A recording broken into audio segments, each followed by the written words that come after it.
What's up, YouTube? Welcome to another episode of KM Videos, True Stories. Welcome to another episode, KM Videos, True Stories. In the morning, May I kick a little and I something? get up out my bed, May I kick a little I something? will always be a hustler. May I kick a little I something? will always chase my bread. May I That was it. I never stopped banging. I started banging hard, then I got so hard till it was a shame. Welcome to another episode of KM Videos, True Stories. Today I got another cocaine video, and it's so funny because as I turn the camera on and I'm thinking about the story that I'm gonna tell, man, so many cocaine stories popped up in my head, man. I'm talking about lots of cocaine stories, but for now, I'm gonna just give you one more. This is one I've been promising you guys for a long time. It involves my father. This is 1989, right? Chapter 3, the duffel bag. My father was this middleman. He sold himself like he was this big drug dealer. So my pops, you guys may remember in the story, he kind of favored a Colombian or a Mexican, and he could speak Spanish. I mean, his walk, his demeanor, and he could speak fluent Spanish. And you know, he come from Texas, Bastrop, Texas. Him and his mom, so they kind of favor Mexicans a little bit. They got some Indian in their background. Well, Pops got some Indian in his background from his father. So these dudes up north probably really thought he was the man. I don't even know if Pops told him he wasn't the man. You know, Pops has such a gift of gab. He probably pretended it was all his dope. But it wasn't. And he didn't have no dope. He didn't have no access to no dope. The streets was dry. We had homies that was buying a bird, selling ounces, selling 9 ounces, coming to me and calling me, asking me if they could get some work from me, if I could hook them up with somebody. Because there was times where niggas did have to go through me to get the Pops. Pop's friends was big time. Pop's friends was really doing it. And he had multiple friends that was doing it big. Pops was old school, and so was a lot of his customers. So they knew the game way before us. Pops used to always talk about the Fast Eddies. It was actually 2 Eddies during that time. Tootie Reese, Young Tom, Whitey. You know, all them dudes, man. Big names back in the days that was popping. Pops knew them all, man. Pops knew every one of them, man, younger or older. Because that's the lifestyle Pops was in, man. I want to believe that's where he busted a lot of his old fly women. Either from them dudes or in them circles. Now, his friends that went through him, they were doing like 1, 2, or 3 birds. So lots of times we thought he was this big drug dealer, but as you get older and you start to understand the game and how things operate, Pops was just a middleman that peddled petty drugs. Pops was about the money more than he was about the drugs, but he had all the connects because he knew this Mexican from the east side, he knew this Colombian by way of the east side. All the black dudes he grew up with, because they was older, they was really the ones originally pushing that cocaine because of from the powder era to the crack era is when things start to change. Then a lot of these younger drug dealers now that are considered kingpins or pump themselves up to be these huge drug dealers from back in the day, these guys had gotten in the game too, but they're younger and they're just up and coming, about to make a big name for themselves selling crack, or at least pushing kilos of cocaine for people to cook in the crack. So if you remember, if you're in this game, right, in South Los Angeles, I'm not going to say Compton, because Compton kind of had their own secret society, their own world, apparently. And we didn't have all that. We went through droughts. We had drought seasons.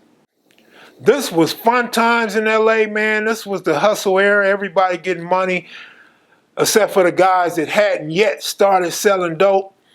Nice cars everywhere, big crap games. Everybody got pit bulls and pigeons, and we can buy a drink, we can pop a bottle. You know, it was somebody buy food for 10, 11 niggas in the backyard. It was nothing back then. Give somebody $50 to make a store run or a food run for us.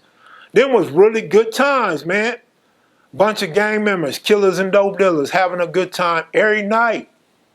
Every night. Taking abroad to the Snooty Fox, taking abroad to some big hotels, taking them out to the beach late at night. But these was troubling times for the small-time dope dealer. These were troubling times for the bigger dope dealers that was buying 2 or 3 keys because they were used to a certain lifestyle and overhead, and now they're in a panic because they can't get no dope. The drought probably lasted about 8, 9 days. And then there was another one coming Christmas and New Year's, like always. Especially around the holidays, Christmas and New Year's. So it was somewhere not quite there, but near that time of year. It was a serious drought. It was a drought all the way up north. Them boys up north in the Bay Area was experiencing the same drought. So some cats in the Bay Area got together and wanted to drive down to LA so they could get some dope.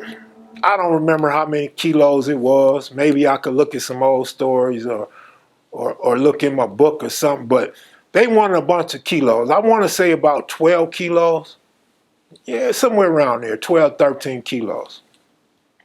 And Pops is going to provide them these kilos. Pop's going to put his extras on it so he can make some money off each kilo and all that. So these guys come down from the Bay Area to get to work. I remember when these dudes meet Pops on the street. I remember that night so good. It was so weird to me. And our house was the spot. So at this time, I got the car on Dayton's. I got the sounds, and you know, all you got to do is go down the street, and you know, nigga, it's either some Crips right there or some drug dealers right there. It got to be one or the other, because it wasn't that many people on my side of Slauson that would be having Dayton's and a bunch of Crips in the front yard. You know what I'm saying? So if you from out of town or you from in town and you come on our side of Slauson where I lived at, you was already gonna know what it was. Just like the police and the sheriff knew what it was, just like the whole administration at 54th Street School knew what it was. One morning, between my morning and evening splits, I parked my school bus across the street from home, directly in front of 54th Street Elementary School. 54th is where most of my closest homeboys attended school in the 70s. When I walked into our backyard, my brother was working out on the weight bench, and in between sets, he was oiling a pile of guns. He looked up at me as he sat up and asked me if I wanted to assist him in a daring robbery of some well-known drug dealers from out of town. "Hey," he blurted out. "What?" I asked. "Nothing." "You're nutting?" I jokingly asked. "Nothing, fool," he yelled. "What's up, bro? Talk to me," I insisted. "I got a big lick up. Are you ready?" he asked. "Hell yeah, I'm ready," I shouted, thinking to myself, it's about fucking time. I was honored to be involved in any caper my brother was behind because he was usually successful at it. The only problem is I had to be at Compton High School in the city of Compton by 2 p.m. Hell, with the opportunity of a lifetime, those kids could have walked home for all I cared. But if the lick was unsuccessful, my occupation would also be. And these guys get jacked. So they got to go back up north, Central Valley, San Francisco, Oakland, without no work and no money. The money wasn't really a big issue because these dudes had money, but the money was an issue to some of the guys that pitched in that didn't have it like they did. So, Pops apparently, not apparently, Pops knew this guy. This was my mom's best friend, who she called her sister. She grew up with. She was living in San Francisco. her dude basically would be our play cousin's dad. Obviously played a role in getting this cocaine or hooking this deal up. These dudes are looking for him and my pops. I don't think they really wanted that smoke in LA. I don't think they really wanted my pops that bad. Because they knew where we was at.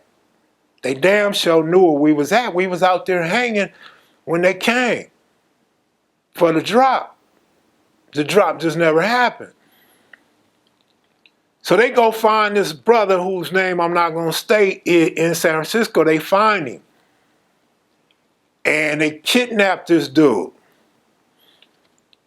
Pops, scared to death, you know. Pop, like I say, my pops was a down dude, especially when you talk to his friend. Down dude.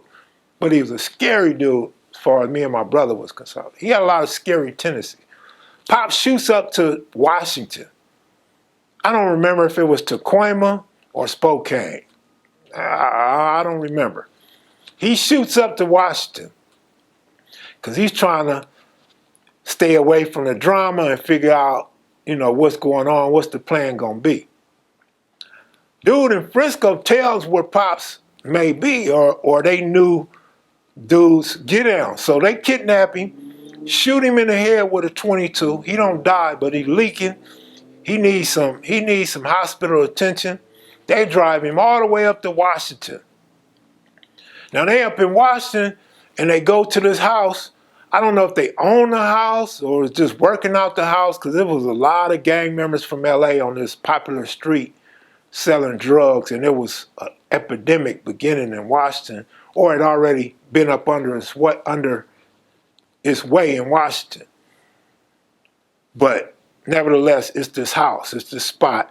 And Pops is in the house with a white girl. I don't know what the white girl had to do with it. I don't know if she was a hoe from dude in Frisco. I don't know if she was a girlfriend, a side chick. I don't know who she was. But Pops was comfortable with her. But Pops feels like, man, I better leave and go to the store, grab me some cigarettes or something. But Pops was telling me, man, he said something just kept telling me, go to the store, go to the store. So I go to the store. When Pops go to the store and come back, it's all kind of drama at the house. This house done got shot up. This house done got ran through and shit. Pop's scary ass calls the police, and he gives this spiel where, like, man, I don't know what's going on, but I got all these guns and what is that word? Immunity or something like that. So Pops just gives up his guns to the police department. They don't give him no case. He don't go into the cocaine and the robbery and all that. He just like, I don't know what's going on, but I got all these guns. And I remember Pops called me. Pops was like, man, what's going on? I'm like, shit, I don't know what's going on. Matter of fact, I remember, Halloween. Pops calls me, he say, man, Halloween tomorrow, be careful, man. You know how guys act on Halloween. I'm like, man, I ain't worried about nothing. I wish a nigga would come over here for Halloween. Because I'm already knowing what's going on, and except for the kidnap, robbery, you know. Until Pops tell me about all that. But I'm like, oh, we straight, we cool. He like, yeah, man, there's some niggas out of town. They know where you live at.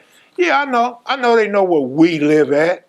How did it become you? What I got to do with it, nigga? I didn't get no money out of that. I didn't have no motherfucking ties to you, middleman, and having them niggas come to LA.